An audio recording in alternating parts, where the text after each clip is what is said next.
Pada zaman dahulu kala hiduplah seorang putri bernama Purbasari. Dia merupakan anak bungsu dari Prabu Tapa Agung yang merupakan raja kerajaan Pasir Batang. Purbasari memiliki 6 orang kakak perempuan yaitu Purbararang, Purbadewata, Purba Endah, Purbakancana, Purbamanik dan Purbalewi. Purbasari sangat baik sifat dan kelakuannya. Dia lembut, manis budi, dan suka menolong. Siapapun juga yang membutuhkan pertolongan dengan senang hati dibantunya. Selain hatinya yang elok, Purbasari juga memiliki paras yang cantik dan rupawan. Setiap orang yang melihatnya pasti jatuh hati pada pandangan pertama. Sayangnya kecantikan dan kebaikan hati Purbasari tidak menurun dari kakak sulungnya Purbararang yang berperangai sangat buruk. Walaupun cantik, Purbararang sangat kasar, sombong, kejam dan iri hati terhadap siapapun juga. Setelah bertahta dalam waktu yang cukup lama, Prabu Tapa Agung berniat turun tahta. Telah dipikirkan masak-masak, bahwa untuk melanjutkan kepemimpinannya dia akan menunjuk Purbasari. Sang Prabu telah mengamati selama puluhan tahun bahwa Purbasari adalah sosok yang paling pantas menggantikannya, bukan Purbararang walaupun Purbararang adalah anak sulungnya. Pemikiran dari Sang Prabu yang bijaksana ini terutama karena sifat dan perilaku anak sulungnya yang buruk. Prabu Tapa Agung khawatir, jika Purbararang menjadi raja maka ketentraman dan kedamaian kehidupan rakyat akan terganggu dan bahkan menjadi rusak akibat kepemimpinan Purbararang yang memiliki sifat sangat buruk. Di hadapan seluruh pembesar kerajaan dan juga ketujuh putrinya raja, Prabu Tapa Agung menyerahkan tahtanya kepada Purbasari. Prabu Tapa Agung lantas meninggalkan istana kerajaannya untuk memulai hidup barunya sebagai pertapa. Purbararang sangat marah luar biasa mendapati tahta kerajaan Pasir Batang diserahkan kepada adik bungsunya dan tidak kepada dirinya. Maka, berselang 1 hari sejak penobatan Purbasari menjadi ratu kerajaan Pasir Batang, Purbararang menghubungi Indrajaya tunangannya. Keduanya kemudian meminta bantuan nenek sihir untuk mencelakai Purbasari. Nenek sihir jahat memberikan boreh, zat berwarna hitam yang dibuat dari tumbuhan, kepada Purbararang. Nenek sihir itu berkata, "Semburkan boreh ini ke wajah dan seluruh tubuh dari Purbasari." Purbararang segera melaksanakan pesan dari si nenek sihir. Boreh itu disemburkan ke wajah dan seluruh tubuh Purbasari. Akibatnya di seluruh tubuh Purbasari bermunculan bercak-bercak hitam yang mengerikan. Dengan kondisi tersebut Purbararang memiliki alasan untuk mengusir Purbasari dari istana. Orang yang dikutuk hingga memiliki penyakit mengerikan ini tidak pantas menjadi ratu kerajaan Pasir Batang. Sudah seharusnya dia diasingkan ke hutan agar penyakitnya tidak menular, kata Purbararang. Purbararang kemudian mengambil tahta kerajaan Pasir Batang. Dia memerintahkan Wak Batara yang merupakan penasihat istana mengasingkan Purbasari ke hutan. Ketika Purbasari tengah diasingkan di hutan, terjadilah masalah besar di Hayangan. Pangeran Guruminda tidak berkenan menikah dengan bidadari Hayangan seperti yang diperintahkan Sunan Ambu ibunya. Pangeran Guruminda hanya berkenan menikah dengan perempuan yang kecantikannya setara dengan Sunan Ambu ibunya. Sunan Ambu menjelaskan bahwa sosok perempuan yang secantik dirinya hanya akan ditemui Pangeran Guruminda di dunia manusia. Namun jika Pangeran Guruminda bersikeras ingin menemui wanita sesuai keinginannya itu, dia harus pergi ke dunia tidak dalam bentuk Pangeran Guruminda yang gagah dan tampan, melainkan harus dalam wujud penyamaran berupa lutung. "Lutung Kasarung namamu," kata Sunan Ambu.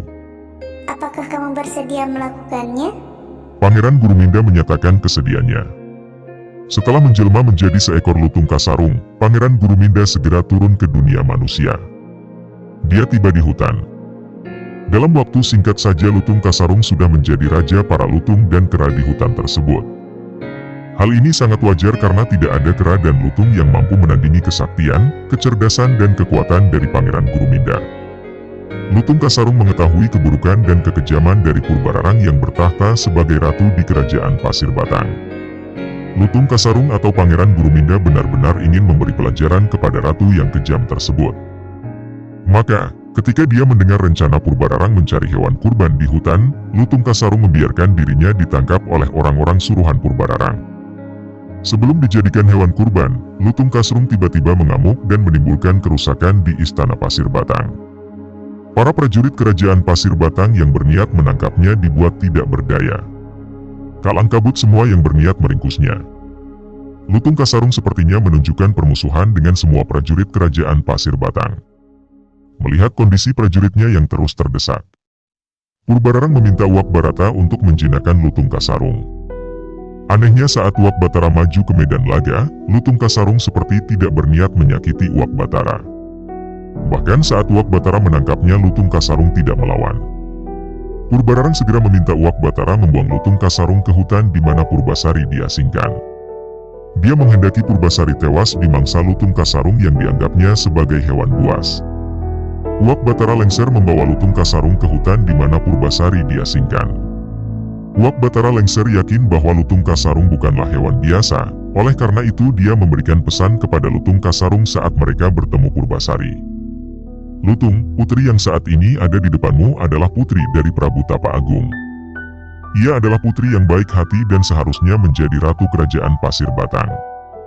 Hanya karena kekuatan jahatlah dia diasingkan dan tersingkir ke hutan ini.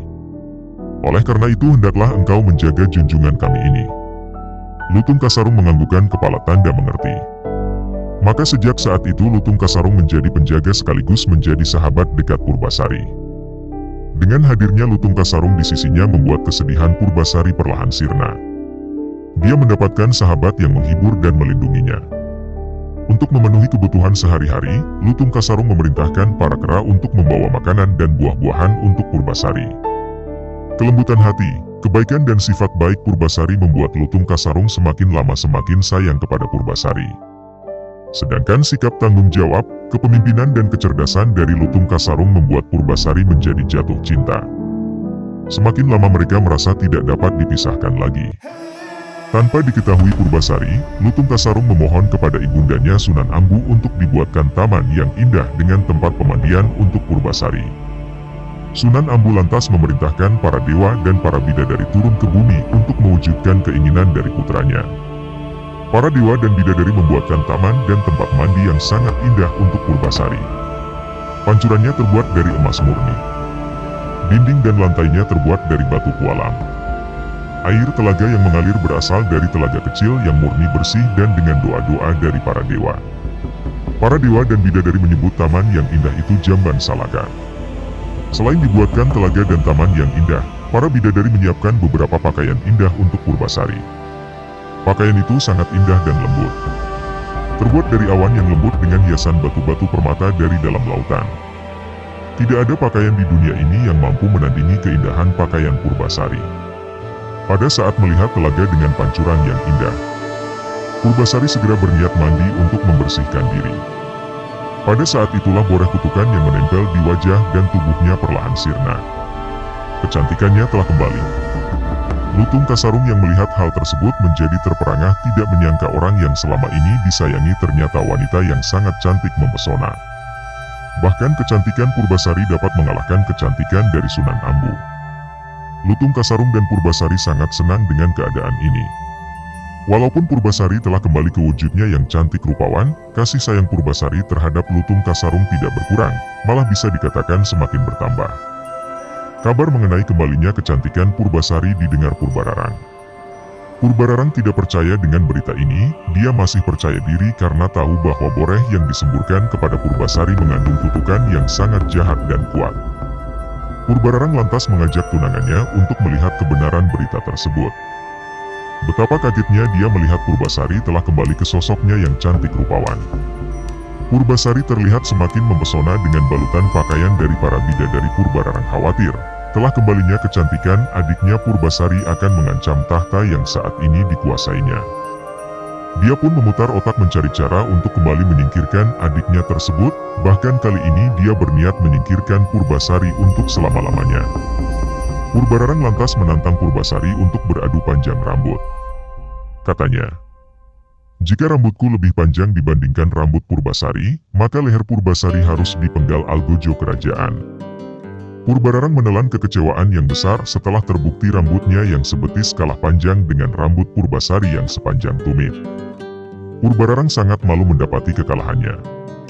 Untuk menutupi kekalahannya, Purbararang mengemukakan tantangan baru untuk Purbasari. Tidak tanggung-tanggung tantangan ini diucapkan di depan seluruh masyarakat kerajaan Pasir Batang. Dengan suara lantang agar didengar warga masyarakat, Purbararang berkata, Jika wajah tunanganmu lebih tampan dibandingkan wajah tunanganku, tahta pasir batang akan kuserahkan kepadamu. Namun jika sebaliknya, maka engkau hendaklah merelakan lehermu di penggal algojo kerajaan. Purbasari paham dia tidak akan mampu menang pada tantangan kali ini. Namun cintanya kepada Lutung Kasarung membuatnya tegar. Dia menggenggam tangan Lutung Kasarung. "Aku mencintaimu dan ingin engkau menjadi suamiku," ucapnya kepada Lutung Kasarung. Air mata berlinang mengalir di kedua pipinya. Lutung Kasarung balas menggenggam tangan Purbasari kemudian mengusap air mata di pipi putri cantik jelita itu. Purbararang tertawa terbahak-bahak. "Monyet hitam itu tunanganmu?" "Iya," jawab Purbasari lantang dan mantap. Sebelum Purbararang memerintahkan Algojo untuk memenggal Purbasari, Lutung Kasarung tiba-tiba duduk bersila dengan mata terpejam. Mulutnya terlihat komat-kamit. Tiba-tiba asap tebal menyelimuti tubuh Lutung Kasarung. Tidak dalam waktu yang lama, asap tebal menghilang, sosok Lutung Kasarung dengan wajah jelek, menghilang seiring berlalunya asap pekat. Berganti dengan sosok Pangeran Guruminda yang sangat tampan dan gagah. Terperanjatlah semua yang hadir di tempat itu mendapati keajaiban yang luar biasa tersebut. Betapa tampannya Pangeran Guruminda, bahkan sangat jauh melebihi ketampanan Indrajaya tunangan dari Purbararang. Pangeran Guruminda lantas mengumumkan bahwa Ratu Kerajaan Pasri Batang yang sebenarnya adalah Purbasari. Purbararang telah mengalami kekalahan dari tantangan yang dibuatnya sendiri. Dalam kondisi seperti itu, Purbararang tidak dapat menyangkal dan mau tidak mau mengakui kekalahannya. Tidak ada lagi yang dapati diperbuatnya selain menyerahkan tahta Kerajaan Pasri Batang kepada adiknya Purbasari. Dia pun memohon ampun atas kejahatan yang telah dilakukannya bersama Indrajaya tunangannya. Dengan kebaikan hatinya, Purbasari memaafkan kesalahan kakak sulungnya itu. Sejak saat itu Purbasari kembali bertahta sebagai ratu. Segenap rakyat sangat bergembira menyambut ratu mereka yang baru, dan sekaligus terlepas dari belenggu pemerintahan Purbararang yang jahat. Mereka semakin berbahagia mengetahui bahwa ratu mereka Purbasari menikah dengan Pangeran Guruminda yang tampan dan gagah. Purbasari dan Pangeran Guruminda pun hidup berbahagia. Pesan moral dari cerita rakyat Indonesia Lutung Kasarung adalah kebenaran dan kebaikan akan dapat mengalahkan kebatilan dan kesewenang-wenangan. Kebenaran pada akhirnya akan keluar sebagai pemenang.